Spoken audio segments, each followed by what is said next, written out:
Welcome back to Uma math universe అండి. So ఇప్పుడు 1D ఎక్సర్సైజ్కి సంబంధించి first Roman second Roman complete చేసుకున్నాము. ఇప్పుడు థర్డ్ రామన్కి వచ్చేసరికి ఏమి ఇచ్చాడో చూద్దాం. సో ఇప్పుడు మనకి ABCD అనేటువంటి 4 సెట్స్ ఇచ్చాడు అన్న. సో ఏలో ఫస్ట్ ఏమంటున్నాడు, X is a natural number అనేసి అన్నాడు. ముందు ఈ సెట్ బిల్డర్ ఫామ్ లో ఇచ్చాడు కాబట్టి దీన్ని రాస్టర్ ఫామ్ లోనికి మార్చుదాం. X is a natural number అన్నాడు కాబట్టి న్యాచురల్ నెంబర్ అంటే ఏమేమి వస్తాయి? So 1, 2, 3, 4, 5 and so on. Okay, next X is an even number అన్నాడు. నెక్స్ట్ దాంట్లో సో ఎవరు even numbers? 2, 4, 6, 8, 10 and so on. Next C set లో X is an odd number అన్నాడు. సో ఎవరు ఆడ్ నెంబర్? ఎవరు? 1, 3, 5, 7 and so on. Next X is A prime number అన్నాడు. So prime numbers ఎవరు? 2, 3, 5, 7, 11, 13 and so on. Okay, so వీటిని ఈ 4 sets ఇచ్చి ఆ 4 సెట్స్ని బేస్ చేసుకొని మనకి కొన్ని సెట్స్ని బిల్డ్ చేయమంటున్నాడు. ఏంటవి? ఏ ఇంటర్సెక్షన్ బిని బిల్డ్ చేయాలి, A intersection C, A intersection D, ఏమైనా ఈ 3 మొత్తం ఈ 6ని ఫైండ్ అవుట్ చేయాలి. Next A intersection B. Intersection అంటే ఏంటి? మనకి ఏదైతే సెట్స్ ఇస్తాడో ఆ సెట్స్లో కామన్గా ఉన్నటువంటి సెట్స్ని మనం ఏమంటాం? ఇంటర్సెక్షన్. దాన్ని కామన్గా ఉన్నటువంటి ఎలిమెంట్స్ని తీసుకుంటే దాన్ని ఇంటర్సెక్షన్ ఆఫ్ 2 సెట్స్ అంటాము. So A intersection B. ఏలో బిలో కామన్గా ఎవరున్నారు? ఏలో ఎవరున్నారు? న్యాచురల్ నెంబర్స్ ఉన్నారు. బిలో ఎవరున్నారు? ఈవెన్ నెంబర్స్ అన్నారు. న్యాచురల్ నెంబర్స్లో ఈవెన్ నెంబర్స్ ఉంటాయి, ఆడ్ నెంబర్స్ ఉంటాయి. కాబట్టి మనకి ఈ రెండింటికి ఇంటర్సెక్షన్ చేస్తే ఎవరు వస్తారన్నా మనకి 2, 4, 6, 8 and so on. అంటే ఎవరు వస్తారు మనకి? సెట్ ఆఫ్ ఈవెన్ నెంబర్సే వస్తారు. X such that even numbers అంటే ఎవరు వస్తారు? ఏ intersection B is equals to B అవుతుంది, సింపుల్గా చెప్పాలి అంటే. ఓకే, సో మీరు ఇలా రాసినా పర్వాలేదు, or X is a even రాసినా పర్వాలేదు, or A intersection B is equals to ఇది రాసి ఈజ్ ఈక్వల్స్ టు B అని రాసినా పర్వాలేదు, రాకపోయినా పర్వాలేదు. వాడు ఏమంటున్నాడు? ఏ ఇంటర్సెక్షన్ B అంటే 2, 4, 6, 8 and so on అని పెట్టిస్తే సరిపోతుంది. ఓకేనా? Next A intersection C. So ఇప్పుడు ఏకి సికి చూడండి. ఏలో ఎవరున్నారు? న్యాచురల్ నెంబర్స్ ఉన్నారు. సిలో ఎవరున్నారు? ఆడ్ నెంబర్స్ ఉన్నారు. సో కాబట్టి న్యాచురల్ నెంబర్స్కి సికి ఏ సెట్కి సి సెట్కి ఎవరు కామన్గా ఉన్నారు? ఆడ్ నెంబర్స్ ఉన్నారు. 1, 3, 5, 7 and so on. అంటే ఎవరు వస్తారు? ఏ ఇంటర్సెక్షన్ సి నుంచి ఎవరు వస్తారు మనకి? X such that X odd numbers వస్తాయి. ఆర్ మనకేమొస్తుంది? సి అనే సెట్ వస్తుంది. అర్థమవుతుంది? సో నీకు అంటే అర్థం అవ్వడానికి కోసం మొత్తం ఇవన్నీ ఎక్స్ప్లెయిన్ చేస్తున్నాను. కానీ సో జనరల్గా ఇలా అడిగితే డైరెక్ట్గా 2, 4, 6, 8 అని ఏ ఇంటర్సెక్షన్ బి అయితే, ఏ ఇంటర్సెక్షన్ సి అయితే 1, 3, 5, 7 అని రాస్తే సరిపోతుంది. ఓకేనా? Next A intersection D. ఇక్కడ చూడండి, న్యాచురల్ నెంబర్స్ అంటేనే ఈవెన్ నెంబర్స్ ఉంటాయి, ఆడ్ నెంబర్స్ ఉంటాయి, ప్రైమ్ నెంబర్స్ ఉంటాయి, కాంపోజిట్ నెంబర్ అన్నీ అంతేనా? సో కాబట్టి మనకి ఏం వస్తారు ఇక్కడ? Intersection D is equals to ఎవరు వస్తారు మనకి? 2, 3, 5, 7 and so on prime numbers వస్తాయి. So X such that X is prime numbers that is equals to మనకి మళ్ళీ డీనే వస్తుంది. సో ఎందుకు? న్యాచురల్ నెంబర్స్తో కామన్గా ఇక్కడ ఈవెన్ ఉన్నాయి, ఇక్కడ ఆడ్ ఉన్నాయి, ఇక్కడ ప్రైమ్ నెంబర్స్ ఉన్నాయి. ఓకేనా? Next B intersection C. ఇప్పుడు బికి సికి కంపేర్ చేయండి. ఇవి ఈవెన్ నెంబర్స్ బి, సి అనేవారు odd numbers. So even numbers, odd numbers ఎవరైనా కామన్గా ఉంటారా? ఉండరు. సో కాబట్టి బి ఇంటర్సెక్షన్ సి ఏమైపోతుందో నా పై అయిపోతుంది. B intersection D. Next B intersection బిలో ఈవెన్ నెంబర్స్ ఉన్నాయి, డిలో ప్రైమ్ నెంబర్స్ ఉన్నాయి. కామన్గా ఎవరైనా ఉంటారా అంటే ఒక్కరు ఉంటారు. ఎవరు? ఈవెన్ ప్రైమ్ నెంబర్ అయినటువంటి ఒక 2 అనే ఒక సింగిల్టన్ సెట్ ఉంటుంది. 2 అనే ఒక ఎలిమెంట్ ఉంటుంది, ఓకేనా? దాన్ని మనం సింగిల్టన్ సెట్ అనొచ్చు, ఒక ఎలిమెంట్ ఉంది కాబట్టి. Next C intersection D. ఇక్కడ జనరల్గా ఈవెన్ నెంబర్స్లో ప్రైమ్ నెంబర్స్లో 2 ఒకటి అనేది ఈవెన్ ప్రైమ్ నెంబర్, మిగతా ప్రైమ్ నెంబర్స్ అన్నీ కూడా ఆడ్ నెంబర్సే కదా. నెక్స్ట్ సిలో ఏమంటున్నాడు? ఆడ్ నెంబర్స్ ఉంటాయి అంటున్నాడు. కాబట్టి సి ఇంటర్సెక్షన్ డిలో మనకి ఎవరు వస్తారు? 2 except 2 all prime numbers. So కాబట్టి ఇంతే, డి రాయకూడదు, ఎందుకు? డిలో 2 అనేది ఉంది కాబట్టి. Okay, so X such that X is prime number except 2.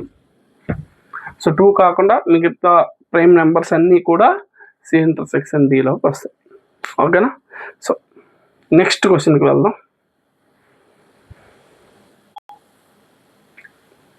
Next question చూడండి.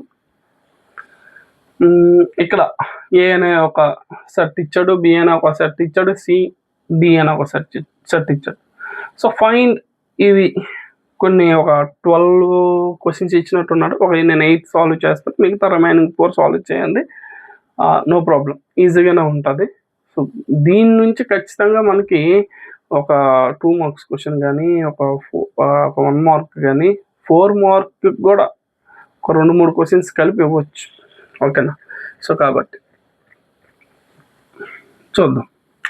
ఫస్ట్ ఏ మైనస్ బి చేయాలి. ఏ మైనస్ బి అంటే మీకు ఏం చెప్పండి? డిఫరెన్స్ ఆఫ్ 2 సెట్స్ ఏం చెప్పండి? 3, 6, 9, 12, 15, 18, 21 మైనస్ బి కదా, 4, 8, 12, 16, 20. మీకు ఒకటి చెప్పిన, ఏవైనా 2 సెట్స్కి డిఫరెన్స్ని మనం ఫైండ్ అవుట్ చేసేటప్పుడు రెండిట్లో కామన్గా ఉన్నటువంటి ఎలిమెంట్స్ ఏవైనా కామన్గా ఎలిమెంట్స్ ఉంటే ఆ కామన్గా ఉన్నటువంటి ఎలిమెంట్స్ని క్యాన్సిల్ చేసి 3, 6, 9, 12 ఉందా? 12 ఉంది, 16 లేదు, 20 లేదు, ఓకే రైట్. సో ఎవరైతే కామన్గా ఉన్న ఎలిమెంట్స్ని క్యాన్సిల్ చేసేసి రిమైనింగ్ ఏ అనే సెట్లో, మొదటి సెట్లో ఏ అంటే ఏ మైనస్ బి అంటే ఏ సెట్ మొదటి దొరుకుతుంది కదా. సో మొదటి సెట్లో ఎవరైతే ఎలిమెంట్స్ మిగిలి ఉంటారో సో వాళ్ళందరూ కూడా ఏ మైనస్ బిలోకి వస్తారు. అంటే ఎవరు? 3, 6, 9, 15, 18, 21. ఓకే, నెక్స్ట్ ఏమంటున్నారు చూడండి, ఏ మైనస్ సి అంటున్నారు. అంటే ఎవరు? 3, 6, 9, 12, 15, 18, 21 మైనస్ సి ఎవరు? 2, 4, 6, 8, 10, 12, 14, 16. సో ఇప్పుడు ఏ మైనస్ సిలో ఇక్కడ ఎవరెవరు కామన్గా ఉన్నారు చూడండి. 6, 6, 9 ఉందా? లేదు. 12 ఉందా? 12, 12, 15 లేదు, ఇంకెవరు లేరు. సో రిమైనింగ్ ఏలో మిగిలినవన్నీ రాసుకోవాలి. 3, 6, 9, 15, 18, 21. 6 క్యాన్సిల్ అయిపోయింది కదా, సో 6 అవ్వదు. 3, 9, 15, 18, 21. ఓకే, నెక్స్ట్ ఏ మైనస్ డి. ఏ మైనస్ డి చూడండి. 3, 6, 9, 12, 15, 18, 21. డి ఎవరు? 5, 10, 15, 20. సో ఎవరైనా కామన్గా ఉన్నారా? ఎస్, 15 ఒకరు కామన్గా ఉన్నారు. రిమైనింగ్ ఎవరు లేరు కాబట్టి ఇక్కడ మళ్ళీ ఎవరు వస్తారు? 3, 6, 9, 12, 18, 21. సో ఇట్లాగే ఏం లేదు, ఏ 2 సెట్స్లో కామన్గా ఉన్నవి తీసేసి ఇక్కడ మనకి అడిగే క్వశ్చన్లు ఎవరు ముందుంటే, ఏ సెట్ ముందుంటే ఆ సెట్లో మిగిలిపోయినటువంటి రిమైనింగ్ ఎలిమెంట్స్ అన్నీ కూడా అందులో సెట్లో రాయాలి. ఓకేనా.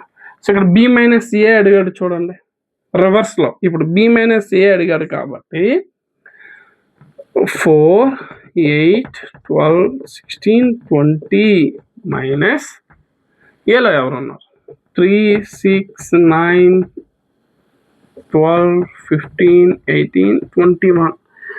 సో ఏ మైనస్ బి అన్నా బి మైనస్ ఏ అన్నా కామన్గా ఒకరే ఉంటారు, ఏ మైనస్ బిలో అయినా బి మైనస్ ఏలో. కానీ మనకి ఇక్కడ బి మైనస్ ఏ అడిగాడు కాబట్టి బిలో మిగిలిపోయినటువంటి ఎలిమెంట్స్ ఎవరు 4, 8, 16, 20 అట్లా రాయాలి. ఓకేనా. సో ఏ మైనస్ బి అంటే ఏలో మిగిలిపోయినవి రాసినాం, బి మైనస్ ఏ అంటే బిలో మిగిలిపోయినవి రాసాం. ఓకేనా. సో నెక్స్ట్ సి మైనస్ ఏ చూడండి, ఇక్కడ నేను చేయండి సి మైనస్ ఏ మైనస్ సిలో సి మైనస్ ఏలో కామన్ ఎలిమెంట్స్ అనేవి ఒకరే ఉంటాం. ఓకేనా. సో ఇప్పుడు ఏ మైనస్ సి అంటే ఏలో మిగిలిపోయినవి రాసాం, సి మైనస్ ఏ అంటే ఇప్పుడు ఏం చేయాలా సిలో మిగిలిపోయినవి రాయాలి. సిలో ఎవరెవరు ఉన్నారు 2, 4, 8, 10, 14, 16. ఓకేనా. Next B minus C. Next ఇక్కడ ఎవరు ఉన్నారు డి మైనస్ ఏ ఉన్నారు. డి మైనస్ ఏ అంటే ఏ మైనస్ డి అంటే ఏలో మిగిలిపోయిన రాసాం, డి మైనస్ ఏ అంటే డిలో మిగిలిపోయిన రాసాం. డిలో ఎవరు ఉన్నారు 5, 10, 20. నెక్స్ట్ ఇక్కడ ఎవరు చూడండి బి మైనస్ సి అడుగుతున్నారు. బి మైనస్ సి అంటే బిలో ఎవరెవరు ఉన్నారు 4, 8, 12, 16, 20 మైనస్ సిలో ఎవరున్నారు 2, 4, 6, 8, 10, 12, 14, 16. 4, 4, 8, 8, 12, 12, 16, 16 రైట్. సో ఇక్కడ ఎవరున్నారు, సో ఇక్కడ ఎవరు వస్తారు నాన్న అన్ని క్యాన్సిల్ అయిపోయి 20, ఓన్లీ 20. ఎందుకు ఓన్లీ 20? బిలో ఓన్లీ 20 మిగిలింది కాబట్టి 20 రాసాం. అదే సి మైనస్ బి అడిగాడు అనుకోండి, సో 2, 1, 14, 1 అట్లా 6, 2, 6, 10, 14 అవి రాసాను. ఓకే. ఇక్కడ బి మైనస్ సి అయిపోయింది. బి మైనస్ డి అడిగాడు. బి మైనస్ డి, బి ఎవరు 4, 8, 12, 16, 20 మైనస్ డి ఎవరు 5, 10, 15, 20. సో ఇక్కడ 20 క్యాన్సిల్. ఓకే. సో రిమైనింగ్ ఎవరైనా క్యాన్సిల్ అవుతారన్న అవ్వరు. ఒకవేళ 4, 8, 12, 16. ఓకే. సో ఇది ఈ ఎక్సర్సైజ్కి సంబంధించినటువంటి ఇంకా రిమైనింగ్ 4 అని. ఒకవేళ మీకు ఎవరైనా కామన్ ఎలిమెంట్స్ లేకపోతే మనకు 2 సెట్స్ ఇచ్చాడు, ఆ 2 సెట్స్లో కామన్ ఎలిమెంట్స్ లేదనుకోండి, సో అప్పుడు A minus B, for suppose A minus B అని అడిగి ఆ రెండిట్లో కామన్ ఎలిమెంట్స్ లేకపోతే, ఒకవేళ ఎవరు కామన్గా లేనటువంటి సెట్ ఏదైనా ఉందా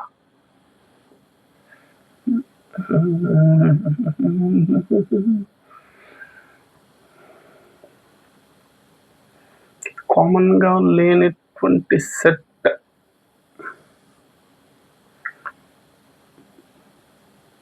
ఏం తీసుకున్నా ఉంటున్నాయి. ఓకే. ఫర్ సపోజ్ ఏలో 1, 2, 3 అని ఇచ్చి, బిలో 4, 5 అని ఇచ్చి ఏ మైనస్ బి ఫైండ్ అవుట్ చేయమన్నది అనుకోండి, బాబుకు 5 అని రాసేయగలరు. ఓకేనా. సో ఏ మైనస్ బి అంటే ఏంటి అంటే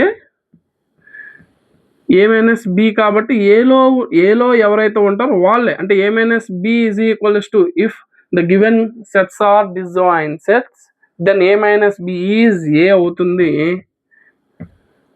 B minus A is B అవుతుంది. ఎప్పుడు పాసిబిలిటీ అవుతుంది if it is possible only the given 2 sets are disjoint sets. ఓకేనా. సో ఇది నాన్న ఇప్పుడు వరకు మనకి 1D ఎక్సర్సైజ్కి సంబంధించిన ప్రాబ్లమ్స్ అన్నీ కంప్లీట్ అయిపోయినాయి. సో నా నుంచి మీకు ఒక రిక్వెస్ట్ ఏంటి అంటే, మీకు క్లాసు నేను చెప్పేటువంటి క్లాస్ అన్నీ కూడా ఎక్కడా కూడా ల్యాగ్ అనేది లేకుండా స్టార్టింగ్ వచ్చేసరికి ఎటువంటి సైడ్ ట్రాక్కి వెళ్ళకుండా ఎటువంటి సోది చెప్పకుండా మీకు ఏంటంటే డైరెక్ట్గా కాన్సెప్ట్ చెప్పడం జరుగుతుంది ఈ ఉమా మ్యాథ్ యూనివర్స్లో. సో కాబట్టి మీకు యూజ్ అవుతూ మీ ఫ్రెండ్స్కి కూడా యూజ్ అవుతుందని మీకు అనిపిస్తే, అలాంటి ఫ్రెండ్స్ మీకు ఎవరైనా ఉంటే సో ఖచ్చితంగా మన వీడియో తాలూకా లింక్ని వాళ్ళకి షేర్ చేయండి. సో ఇంతవరకు బాయ్ బాయ్. మీకు మళ్ళీ 1E ఎక్సర్సైజ్కి సంబంధించిన ప్రాబ్లమ్స్ అన్నీ చెప్పుకుందాం. దానికోసం ఒక చిన్న కాన్సెప్ట్ అనేది చెప్తూ నెక్స్ట్ వీడియోలోకి వెళ్దాం. ఓకేనా? Thank you.